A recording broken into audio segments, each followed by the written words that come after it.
Hello everyone, this week's Parsha is Parshat Vayera, during which we're going to examine a quick conflict, a debate between the commentaries of the Ramban, who challenges the Rambam in his understanding of the story of the three Malachim that come to visit Avraham, and the way the Rambam understands the story. To start off, we'll examine the first three psukim of the Parsha.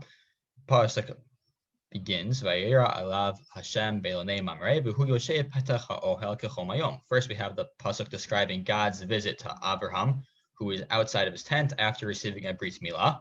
The second pasuk continues, saying, V'yisa einav vayar v'hinei shlosha anashim nitzavim alav. Vayar v'yaretz li'yikratam petach ha'ohel v'yishtachu arza. Here continues the famous story. The pasukim elaborate.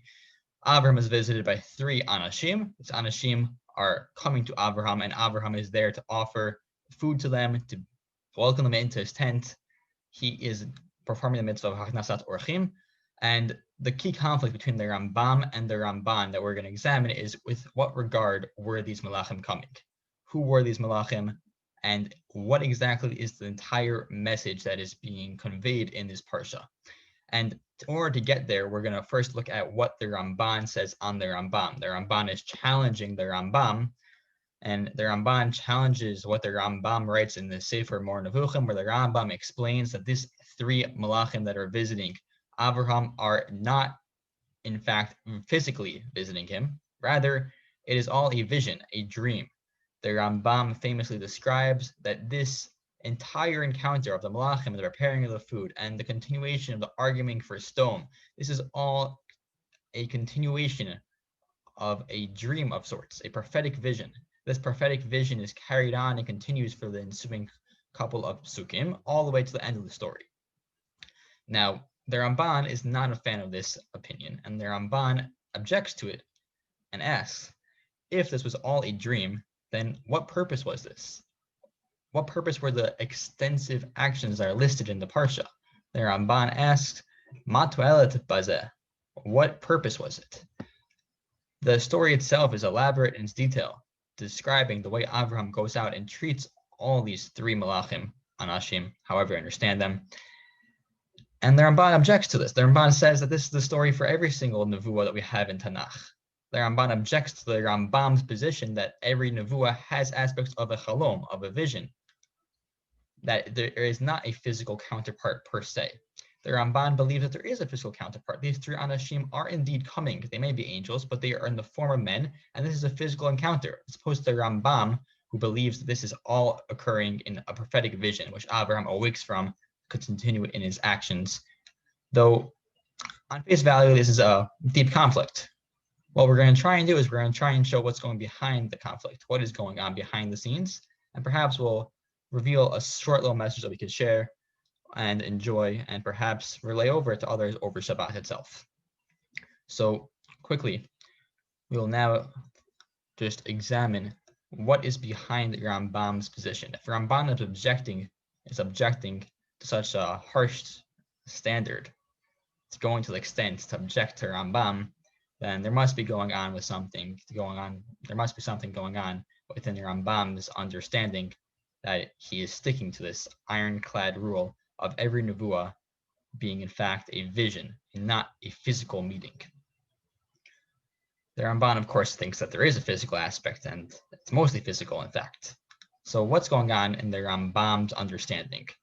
That's the argument at face value. Now we'll understand the Rambam, perhaps. Perhaps we could look at the Rambam and we could understand what the Rambam is stressing to us in his commentary is that this entire encounter, regardless of the fact that it was a vision, it was a pure vision, yet the psukim go to such an extent to describe the actions that Avram's taking.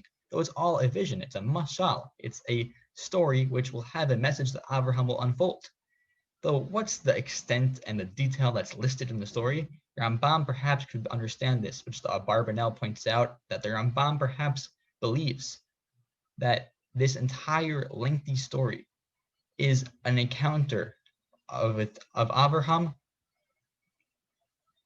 that will reveal the way he will act and give an insight to Avraham for how he will act when he is awake. In a sense, this dream is a fulfillment of showing Avraham's extent to his ability to go out and help others and to be that ish chesed. And Abraham has to understand this, and Abraham has to idealize this. So Abraham, through his own moral and spiritual journey of a sense, is encountering this lengthy detail of going out to help others. And this is allowing Abraham to become the Abraham we know. Abraham is a God-driven man who is going ahead and following his own journey. And he has all the tools to be able to reach that. Though this dream, is a sense, it's purely non-physical message, and its length is telling Abraham what he needs to do. It's elaborating to Abraham, providing a clear step and direction for him to carry out his actions, where he will be going. And the Ramban may understand the story in a different message, meaning that this message can stick true for the Ramban as well, even if it is a physical encounter. The lengthy descriptions of Abraham's chesed still hold true to show his true character, though for the Rambam it is even more so. The extreme example, even within a dream, it goes to such detail to relate to us all the extent that Abraham went out to be a man of chesed, a man of kind deeds, going ahead and serving others. And it gives an example for us all that we could carry, like the Ramban says, and follow in the footsteps of our forefathers, and hopefully be able to stick true to the message that Avot give over to us in these parshiot. Have a good Shabbos.